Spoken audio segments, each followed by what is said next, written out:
जो welcome back to my YouTube channel learning student. आप देख सकते हैं हमारे हाथ में जो है प्री बोर्ड परीक्षा का 2025 का ये है क्वेश्चन पेपर।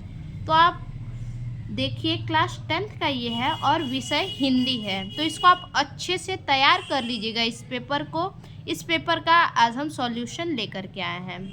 ठीक, तो चलिए देखिए ये इस पेपर का जो है पहला क्वेश्चन क्या है, खंड अ बहुविकल्पीय प्रश्न। देखिए पहला प्रश्न है, निम्न में से कौन से निबंधकार शुक्ल युग के हैं? बाबू गुलाब राय, श्याम सुंदर दास, जयशंकर प्रसाद, उपयुक्त सभी।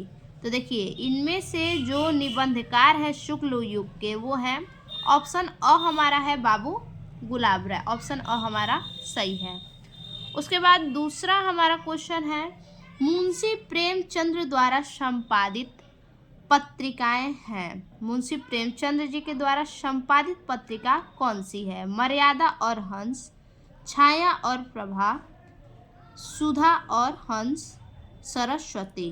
तो मुंशी प्रेमचंद्र जी के द्वारा जो संपादित पत्रिका है वो है सरस्वती।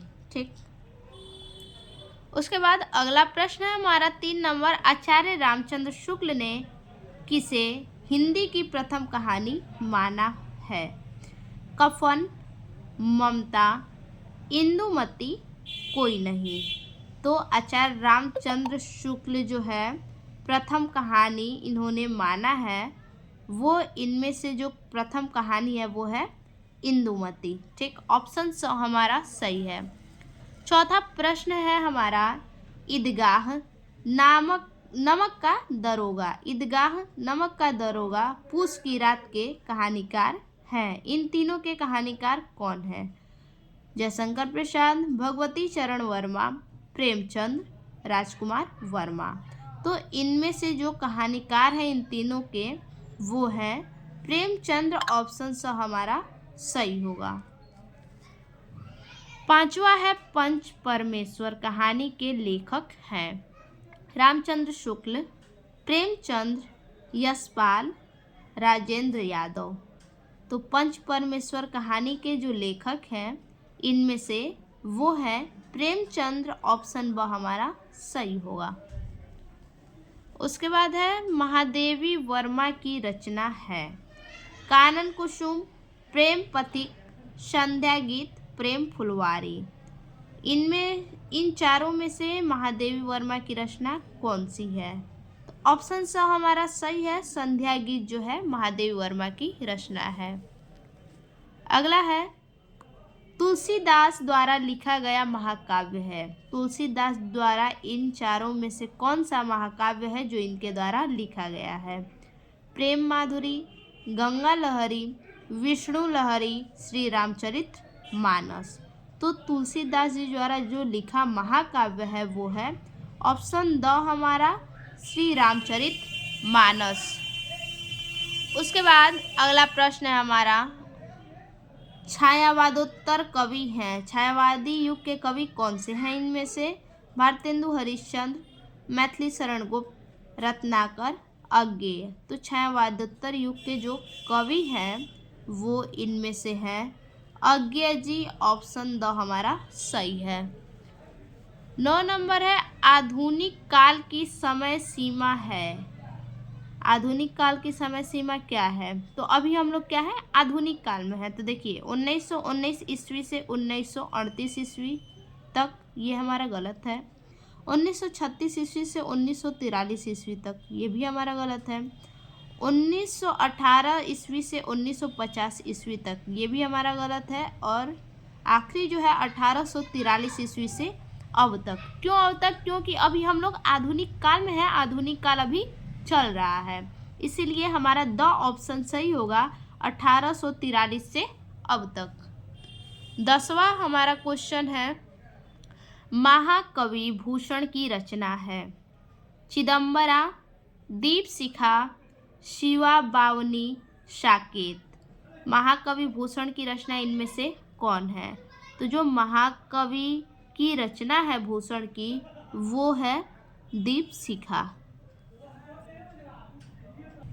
अब देखिए अगला प्रश्न 11 नंबर।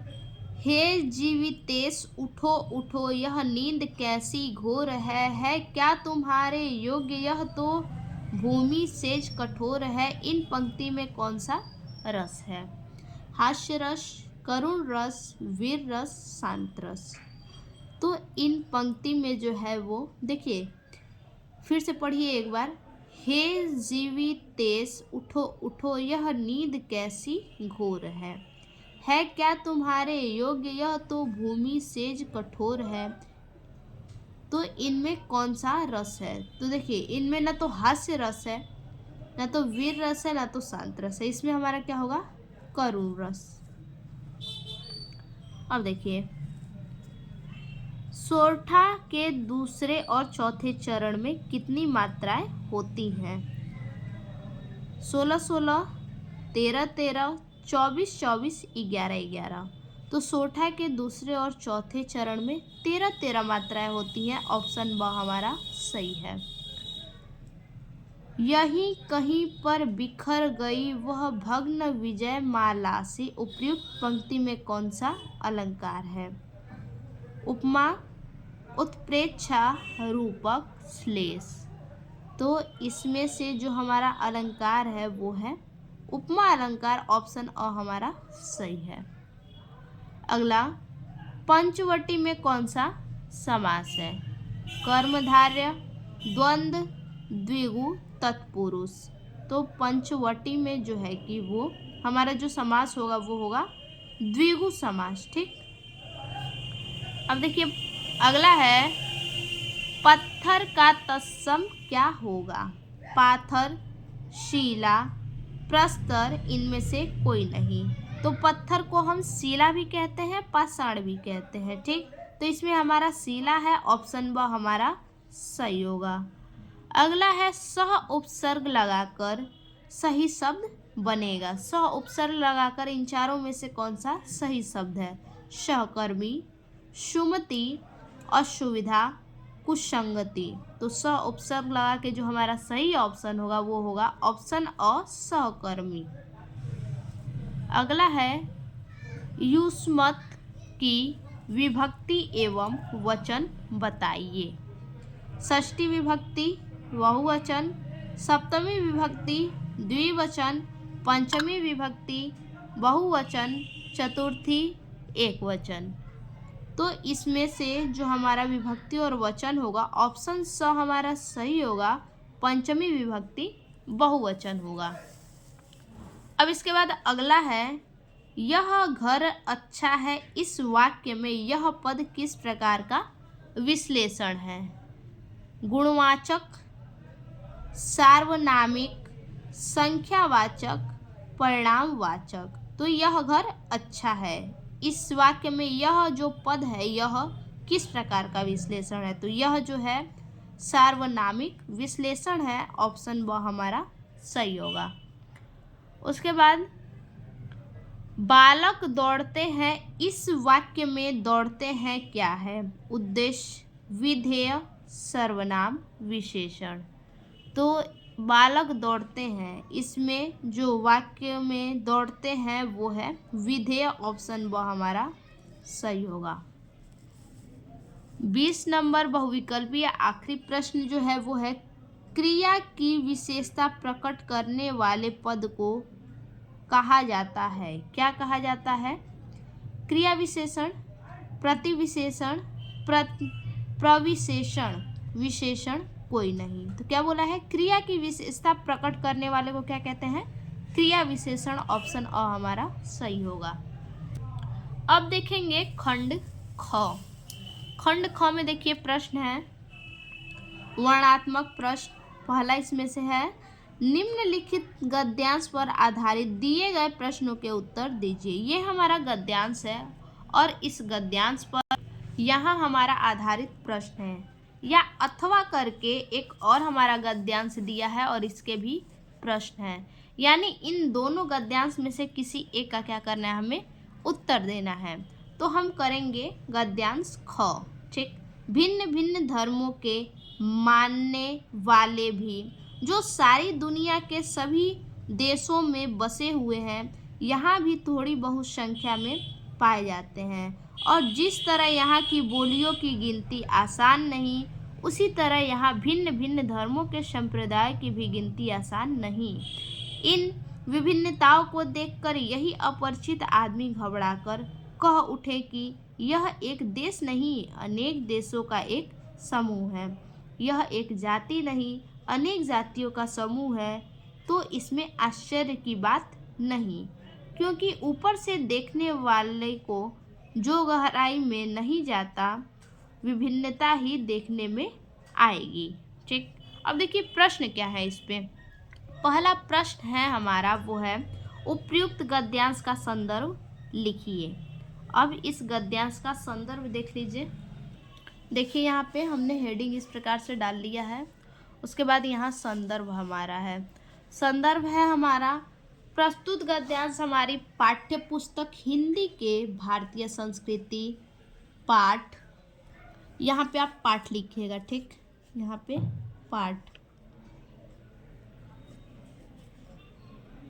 पाठ से लिया गया है, जिसके लेखक राजेंद्र प्रसाद हैं। ठीक, अब दूसरा प्रश्न क्या है।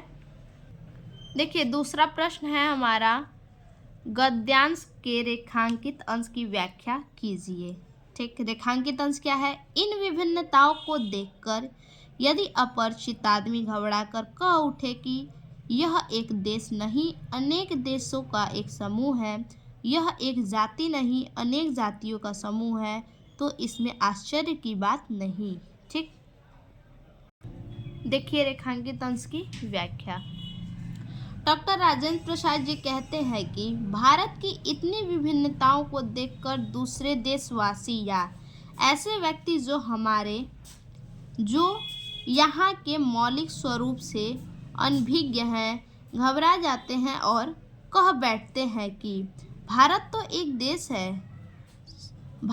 एक देश है ही नहीं, वरना यह तो अनेक देशों का समूह है। यहाँ के निवासी भी किसी एक जाति के नहीं हैं।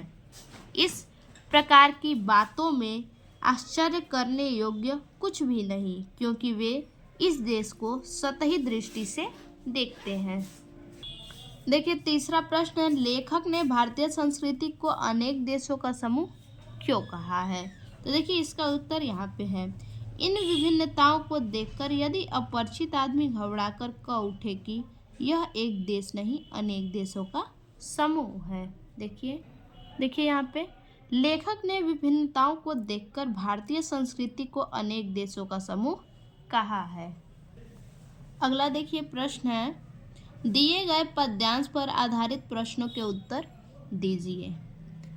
इस पद्यांश में प्रश्नों का हमें उत्तर देना है। इसमें भी अथवा करके देखिए दो प्रश्न है, एक तो ये हमारा है और दूसरा ये। दो पद्यांश है, दोनों में से कोई एक करना है, तो हम ऊपर वाला पद्यांश करेंगे। देखिए, रानी में जानी अजानी महा, पवि पाहन तू ते कठोर हियो है, राजहू काजू अकाजू न जान्यो, कहो तिय तो को तेहि कान कियो है, एही मनोहर मूर्ति ये, बिछुरे कैसे प्रीतम लोगु जियो है, आखिन मैं सखी राखिबे जोग, इन्हें कीमी कै बनवासु दियो है। ठीक, अब देखिए पहला प्रश्न क्या है, उपयुक्त पद्यांश का संदर्भ लिखिए। देखिए हम हेडिंग इस प्रकार से डाल लेंगे। फिर संदर्भ है, प्रस्तुत पद्यांश हमारी पाठ्य पुस्तक हिंदी के वन पथ पर नामक शीर्षक से उद्धृत है, जिसके कवि गोस्वामी तुलसीदास जी हैं। अब देखिए दूसरा प्रश्न है, रेखांकित अंश की व्याख्या कीजिए। ये जो रेखांकित अंश है उसका हम व्याख्या करेंगे। ऐसी मनोहर मूर्ति ये, बिछुरे कैसे प्रीतम लोगी जियो है, आखिन मैं सखी राखिबे जोग, इन्हें कीमी के बनवासु दियो है। देखिए रेखांकित अंश की व्याख्या। प्रस्तुत पद्यांश में गांव की स्त्रियां राम, सीता और लक्ष्मण को वन जाते हुए देखकर परस्पर बात करते हुए एक स्त्री दूसरी स्त्री से कहती है, इतना अपने से हम जोड़ेंगे, उसके बाद लिखेंगे ये तीनों ऐसे मनोहर और सुंदर हैं कि जो राम, सीता और लक्ष्मण हैं, उन्हें ये स्त्रियां कह रही हैं एक दूसरे से कि ये तीनों ऐसे मनोहर और सुंदर हैं कि इनसे बिछड़कर इनसे स्नेही लोग कैसे जी रहे होंगे। हे सखी, ये तीनों लोग आँखों में बसाने योग्य हैं, अर्थात इन्हें अपने से दूर नहीं किया जा सकता, फिर इन्हें क्यों वनवास दे दिया गया। देखिए तीसरा प्रश्न है हमारा, पद्यांश में ऐसी मनोहर मूर्ति ये किसके लिए प्रयुक्त है तथा इनमें कौन सा अलंकार है। देखिए अनुप्रास अलंकार, इसमें कौन सा अलंकार है, अनुप्रास अलंकार है, और ऐसी मनोहर मूर्ति ये राम, लक्ष्मण और सीता के लिए प्रयुक्त है। अब देखिए तीसरा प्रश्न है, निम्नलिखित संस्कृत गद्यांश में से किसी एक का संदर्भ सहित हिंदी में अनुवाद कीजिए। एक हमारा गद्यांश ये है, और देखिए अथवा करके यहाँ पे हमारा दूसरा गद्यांश ये है, तो हम दूसरे गद्यांश का क्या करेंगे, संदर्भ सहित व्याख्या करेंगे। ठीक, पहले देख लीजिए यहाँ पे, मानव जीवन का संस्करणम संस्कार करना संस्कृति कहलाता है। मानव जीवन का संस्कार करना ही संस्कृति कहलाता है। अस्माकम हमारे पूर्वजों ने मानव जीवन का संस्कर्तुम संस्कार करने महानतम प्रयत्नम अकुर्वन्, हमारे पूर्वजों ने महान जीवन का संस्कार करने के लिए बहुत प्रयत्न किया था।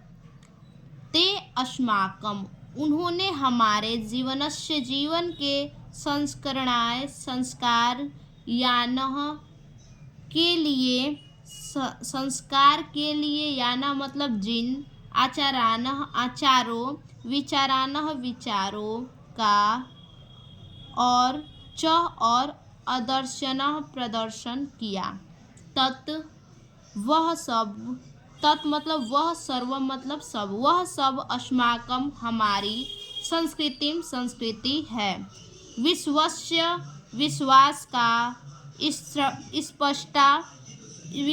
का स्पष्टा मतलब निर्माण, ईश्वर एक एवं एक ही इति है। ठीक, देखिए संस्कृतय यह संस्कृति, इति संस्कृतय यह संस्कृति, यह भारतीय संस्कृति, मूलम मतलब आधार, यह भारतीय संस्कृति का मूल आधार है।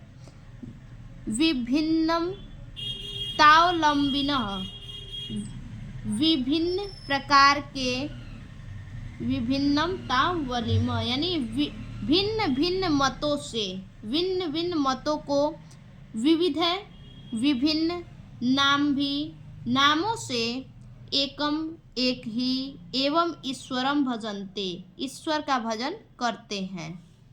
अब देखिए ये देखिए हमारा संदर्भ, प्रस्तुत गद्यांश हमारी पाठ्य पुस्तक के संस्कृत परिचारिका खंड के भारतीय संस्कृति नामक पाठ से उद्धृत है। अब देखिए अनुवाद, मानव जीवन का संस्कार करना ही संस्कृति कहलाता है। हमारे पूर्वजों ने मानव जीवन का संस्कार करने के लिए बहुत प्रयत्न किया था। उन्होंने हमारे जीवन के संस्कार के वही सब हमारे जीवन के संस्कार के लिए जिन आचारों विचारों का प्रदर्शन किया, वही सब हमारी संस्कृति है।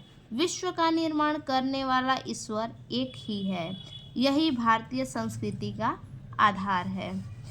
भिन्न भिन्न मतों को मानने वाले लोग विभिन्न प्रकार के नामों से एक ही ईश्वर का भजन करते हैं। अब देखिए प्रश्न संख्या 4 क्या कह रहा है, निम्न संस्कृत पद्यांशों में से किसी एक का संदर्भ सहित हिंदी में अनुवाद कीजिए। माता गुरुतरा भूमे खात पित्तोश्चतर स्थिता मन शीघ्रतर वातातम चिंता बहुतरी तृणात्।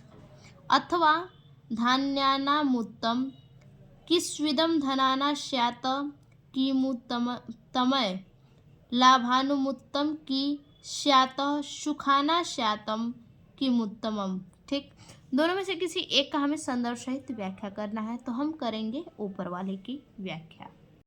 देखिए यहाँ पे संदर्भ, प्रस्तुत श्लोक हमारी पाठ्य पुस्तक हिंदी के संस्कृत खंड के जीवन सूत्राणी पाठ से उद्धृत है। देखिए यहाँ पे अनुवाद, भूमि से भारी माता का स्थान है, आकाश से भी ऊंचा पिता का स्थान है, वायु से भी तेज मन है और तिनकों से अधिक दुर्बल चिंता है। अब देखिए प्रश्न संख्या 5 दिया है, अपने पठित खंड काव्य से किसी एक पात्र का चरित्र चित्रण कीजिए अथवा अपने पठित खंड काव्य के कथानक का सारांश लिखिए। तो हम देखेंगे अपने पठित खंड काव्य से किसी एक पात्र का चरित्र चित्रण। देखिए खंड काव्य में आएगा मुक्तिदूत खंड काव्य। ठीक, और आपको क्वेश्चन ऐसे भी दे देगा कि खंड काव्य के पुरुष पात्र के व्यक्तित्व का विशेषता लिखिए। तो हमारा अभी क्वेश्चन क्या है, अभी जो हमारा क्वेश्चन था वो था पात्र परिचय हमें लिखना है। ठीक, प्रमुख पात्र का चरित्र चित्रण। तो देखिए मुक्तिदूत है जिसका हम चरित्र चित्रण करेंगे। डॉक्टर राजेंद्र मिश्र द्वारा रचित मुक्तिदूत नामक खंड काव्य में महात्मा गांधी के पावन चरित्र का वर्णन किया गया है। गांधी जी इस खंड काव्य के नायक हैं। देखिए पहला हेडिंग हमारा रहेगा अलौकिक दिव्य पुरुष। लिखेंगे अलौकिक दिव्य पुरुष किस प्रकार ये थे। देखिए कवि ने गांधी जी को ईश्वर का अवतार बताया है जो पृथ्वी पर दुखों का हरण करने के लिए यदा कदा आते हैं। उसी श्रेणी में कवि ने महात्मा गांधी को रखा है। रामकृष्ण बुद्ध महावीर आदि हैं। भारत में अंग्रेजों के अत्याचार बढ़ जाने पर देश को स्वतंत्र कराने के लिए मानो स्वयं परमात्मा ने महात्मा गांधी के रूप में जन्म लिया था। इस प्रकार मुक्तिदूत के नायक महात्मा गांधी साधारण पुरुष न होकर दिव्य पुरुष थे। दूसरा हेडिंग हरिजनोद्धार यानी हरिजनों का उद्धार। गांधी जी असहाय और दलितों के सहायक थे। उनकी दुर्दशा देखकर उनका हृदय वेदना से भर जाता था। उनका कहना था, जिन हाथों ने संसार गढ़ा क्या उसने हरिजन नहीं गढ़ा। तब फिर यह कैसा छुआछूत किस गीता में पाठ पढ़े। देखिए गांधी जी के जीवन का मुख्य उद्देश्य हरिजनों का उद्धार करना ही था। कवि ने स्पष्ट शब्दों में कहा, दलित के उद्धार हेतु ही तुमने झंडा किया बुलंद। 30 बरस तक रहे जूझते अंग्रेजों से अथक अमंद। देखिए अगला हेडिंग है हमारा हिंदू मुसलमान एकता के समर्थक। देखिए गांधी जी सांप्रदायिक वैर भाव के कट्टर विरोधी थे। उन्होंने स्वतंत्रता संग्राम में हिंदू मुस्लिम दोनों को साथ लिया था। स्वतंत्रता संग्राम में ये हिंदू और मुस्लिम दोनों को साथ लिए थे। इन्होंने हिंदू और मुस्लिम एकता का अथक प्रयत्न किया। वे हिंदू मुस्लिम को एक डाली पर खिले हुए फूल समझते थे। देखिए अब अगला हेडिंग है हमारा भारत में मुक्तिदूत। महात्मा गांधी ने भारत को मुक्त कराने के लिए भारतीय स्वतंत्रता संग्राम का कुशल नेतृत्व किया। उनके 30 वर्ष के सतत प्रयासों से भारत की मुक्ति का स्वप्न पूरा हुआ। उनके कुशल नेतृत्व में परतंत्रता की श्रृंखला छिन्न भिन्न हो गई और 15 अगस्त 1947 ईस्वी को स्वतंत्र हो गया। अतः निश्चित ही वे सच्चे अर्थों में भारत के मुक्तिदूत थे। ठीक, अब देखिए इसके बाद अगला हेडिंग है राष्ट्रभक्त। अगला और लास्ट हेडिंग जो हमारा है वो है राष्ट्रभक्त। देखिए गांधी जी महान राष्ट्रभक्त थे। उन्होंने जीवन भर अपने देश की स्वतंत्रता के लिए प्रयास किया। देश की स्वतंत्रता के लिए उन्होंने अनेक आंदोलन को चलाया। उन्होंने अंग्रेजों के अत्याचारों के सामने घुटने नहीं टेके। जलियांवाला बाग हत्याकांड देखकर तो उनका हृदय तड़प उठा। तो इस प्रकार से हमारा जो है कि खंड काव्य समाप्त हुआ। इसके बाद अगला हमारा जो 6 नंबर प्रश्न है वो है, दिए गए लेखकों में से किसी एक लेखक का जीवन परिचय देते हुए उनकी एक प्रमुख रचना का उल्लेख कीजिए। पहला लेखक क्या है? आचार्य रामचंद्र शुक्ल, डॉक्टर राजेंद्र प्रसाद, जयशंकर प्रसाद, प्रेमचंद। तो हम देखेंगे आचार्य रामचंद्र शुक्ल का जीवन परिचय। देखिए इस प्रकार से हम हेडिंग डाल लेंगे, आचार्य रामचंद्र शुक्ल का जीवन परिचय। संक्षिप्त परिचय नहीं आपको लिखना है, आपको लिखना है जीवन परिचय। उसके बाद नाम आचार्य रामचंद्र शुक्ल, जन्म 4 अक्टूबर 1884 ईस्वी को, जन्म स्थान अगोना नामक गांव में, बस्ती जिला के। पिता चंद्रबली शुक्ल, माता विभाषी देवी, पत्नी सावित्री देवी। शिक्षा हिंदू विश्वविद्यालय। व्यवसाय साहित्यकार, साहित्यकाल आधुनिक काल। साहित्यकाल ये किस काल के थे? आधुनिक काल। भाषा हिंदी। विधाएं निबंधकार, कहानीकार, कोशकार।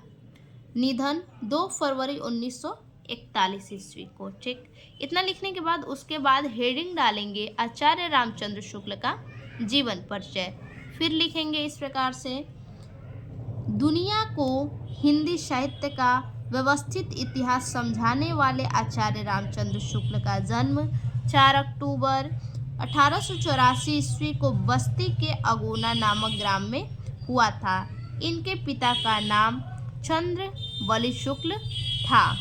वर्ष 1893 में उनका पूरा परिवार मिर्जापुर आ गया और उनके जीवन के प्रारंभिक कुछ वर्ष यहीं पर बीते, किंतु जब वह 9 वर्ष के थे उसी दौरान उनकी माता का देहांत हो गया।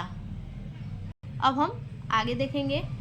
अब देखिए आचार्य रामचंद्र शुक्ल की साहित्यिक रचनाएं। आचार्य रामचंद्र शुक्ल जी ने आधुनिक हिंदी साहित्य की कई विधाओं में साहित्य का सृजन किया, जिनमें मुख्य रूप से निबंध, कहानी, आलोचन व इतिहास लेखक शामिल हैं, जो इस प्रकार है। देखिए सबसे पहले कहानी। 11 वर्ष का समय, ये कहानी इन्होंने लिखा। यह कहानी हिंदी की आरंभिक कहानियों में से एक मानी जाती है। फिर संपादन हिंदी शब्द सागर, नागरिक प्रचारणी पत्रिका, अखरावट, आखिरी कलाम, पद्मावत। ठीक, अब उसके बाद पुरस्कार एवं सम्मान। देखिए रामचंद्र शुक्ल को आधुनिक हिंदी साहित्य में विशेष योगदान देने के लिए वह चिंतामणि ग्रंथावली पर प्रतिष्ठित मंगला प्रसाद पारितोषिका प्रदान किया गया था। ठीक, अब आगे अगला हेडिंग डालेंगे निधन। उसके बाद लिखेंगे आचार्य रामचंद्र शुक्ल जी ने अपने संपूर्ण जीवन में साहित्य का सृजन किया और हिंदी जगत को अनेक अनुपम रचनाएं दी, किंतु वृद्धावस्था में प्रवेश व कार्य के दौरान अपने स्वास्थ्य की उचित देखभाल न करने के कारण उनका काशी में 2 फरवरी 1941 को हृदय गति रुक जाने से निधन हो गया। देखिए अगला प्रश्न है, दिए गए कवियों में से किसी एक का जीवन परिचय देते हुए उनकी एक प्रमुख रचना का उल्लेख कीजिए। देखिए कवि सूरदास, तुलसीदास, बिहारी लाल, रामनरेश त्रिपाठी। तो हम देखेंगे अभी सूरदास जो कवि है उनका जीवन परिचय। देखिए इस प्रकार से हेडिंग डालेंगे सूरदास का जीवन परिचय। फिर जन्म सन 1478 ईस्वी को, जन्म स्थान रुनकता, पिता पंडित रामदास, माता जमुना दास बाई, गुरु आचार्य वल्लभाचार्य। रचना सुर सरावली, काल भक्ति काल, मृत्यु सन 1583 ईस्वी को। ठीक, अब हेडिंग डालेंगे जीवन परिचय। उसके बाद लिखेंगे इस प्रकार से, हिंदी साहित्य के महान कवि सूरदास का जन्म सन 1478 ईस्वी में आगरा से मथुरा जाने वाली सड़क के पास स्थित रुनकता नामक ग्राम में हुआ था। कुछ विद्वान इनका जन्म स्थान सिंही नामक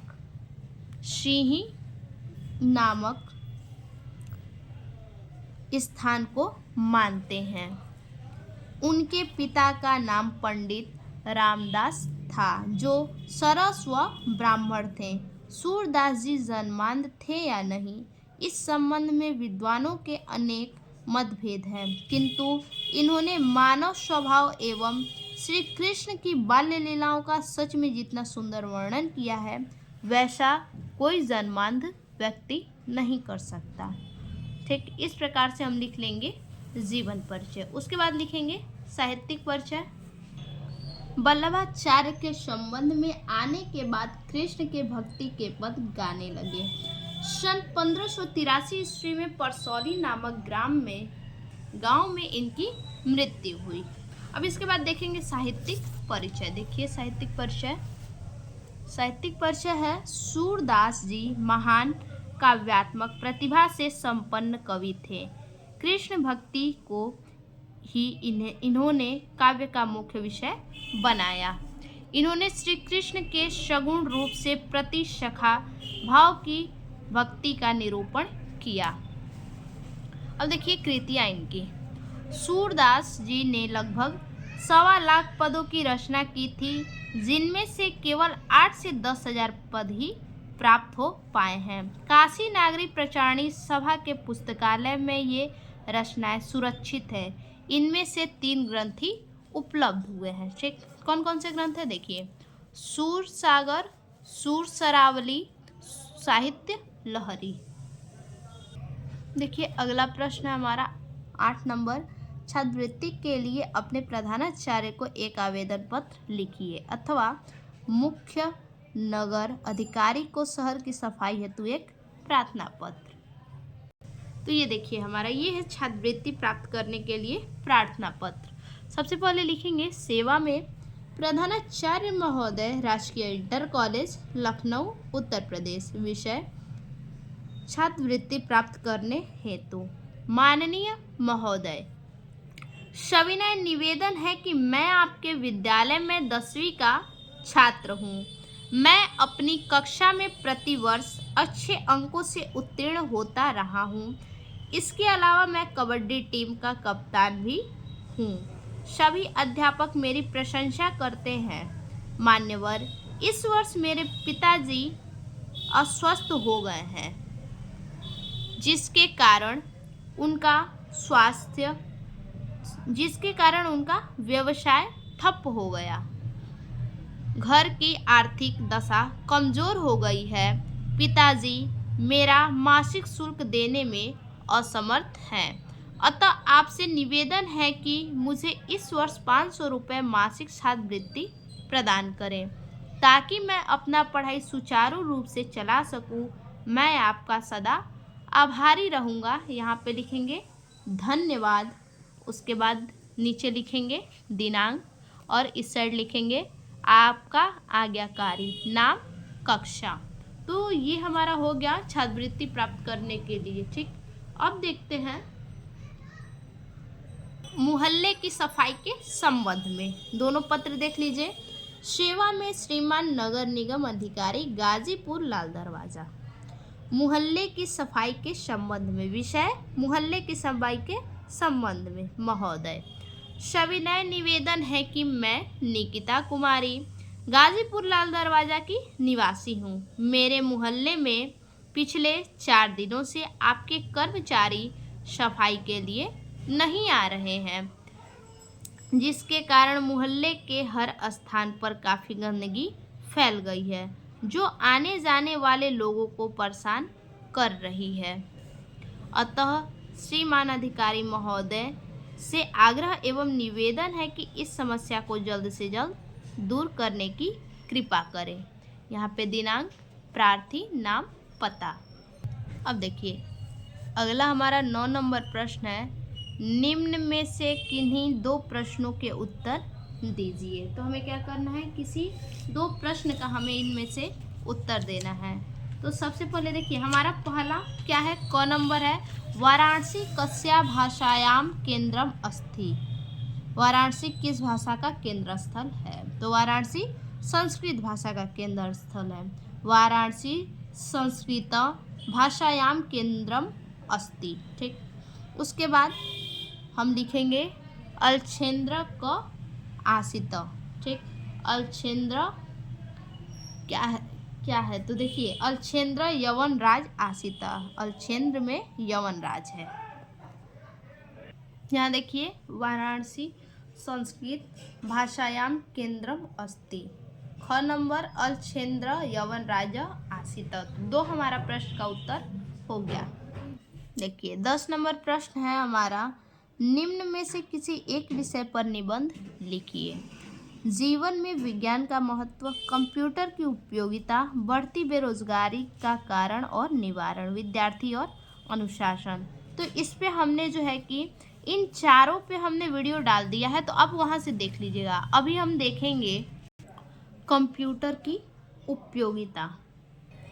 देखिए इस प्रकार से हम हेडिंग डाल लेंगे, विद्यालय में कंप्यूटर शिक्षा की उपयोगिता, या फिर विद्यालय में कंप्यूटर की उपयोगिता, यानी कंप्यूटर के बारे में देगा कुछ भी तो हम यही लिखेंगे। सबसे पहले कंप्यूटर क्या है, तो देखिए वास्तव में कंप्यूटर ऐसे यांत्रिक मस्तिष्क का रूपात्मक और समन्वयात्मक योग तथा गुणात्मक घनत्व है, जो तीव्रतम गति से न्यूनतम समय में त्रुटिहीन गणना कर सके।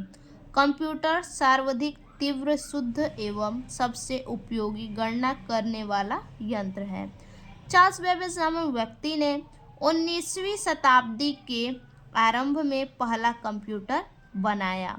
धीरे धीरे विकसित होकर आज कंप्यूटर स्वयं गणनाएं करके जटिल से जटिल समस्याओं का मिनटों में हल कर देता है। इससे मिलने वाले निर्देश और सूचनाओं को कंप्यूटर का प्रयोग कहा जाता है। अब इसके बाद लिखेंगे कंप्यूटर का प्रयोग, किस प्रकार से प्रयोग इसका करते हैं। देखिए कंप्यूटर का प्रयोग, कंप्यूटर आज मानव मस्तिष्क पर पूरी तरह छा गया है।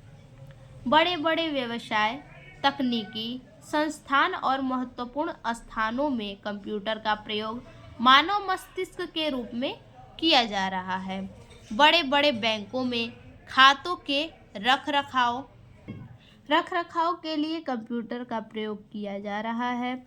दूर संचार के क्षेत्र में भी कंप्यूटर को अत्यधिक सफलता प्राप्त हुई है। वास्तुशिल्प एवं डिजाइनिंग में भी कंप्यूटर का महत्वपूर्ण योगदान है।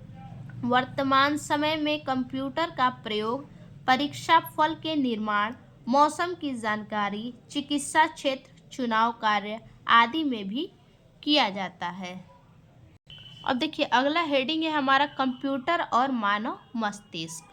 कंप्यूटर के मानव मस्तिष्क का निर्माण मानव बुद्धि ने किया है। कंप्यूटर समस्याओं को मानव मस्तिष्क की अपेक्षा बहुत कम समय में हल कर सकता है। फिर भी वह एक यंत्र है जो संवेदनाओं, रुचियों तथा चिंताओं से रहित है। यह केवल निर्देशी कार्यों को ही करता है। अब हमारा आखिरी और लास्ट हेडिंग है वो है उपसंहार। तो देखिए उपसंहार, मानव कंप्यूटर युग में प्रवेश करके हमने पूर्ण रूप से अपने को कंप्यूटर के हवाले कर दिया है। कंप्यूटर हमें बोलना, व्यवहार करना, अपने जीवन को जीना, मित्रों से मिलना और उनके विषय में ज्ञान प्राप्त करना आदि सब कुछ सिखाएगा। कंप्यूटर में जो कुछ भी एकत्रित होता है वह आज के असाधारण बुद्धिजीवियों की देन है। अब देखिए आखिरी और 11 नंबर हमारा जो प्रश्न है वो है, निम्नलिखित वाक्यों को संस्कृत में लिखिए। गणेश जी को नमस्कार है। इस वाक्य को हम शुद्ध करके किस प्रकार से लिख सकते हैं? तो देखिए, गणेश जी को नमस्कार है, गणेशः नमः लिखेंगे, गणेश नमः। श्याम कल स्कूल गया था, श्याम कालः विद्यालयम गतः। देखिए यहाँ पे गणेश नमः श्यामः काल विद्यालय गतः। तो हमने ये प्री बोर्ड का पूरा पेपर सॉल्व कर दिया। इसको आप ज़रूर से सॉल्व कर लीजिएगा, ठीक, क्योंकि हमने सॉल्यूशन के साथ इसको दिया है। फिर से मिलते हैं ऐसे एक और नए वीडियो में, तब तक के लिए धन्यवाद।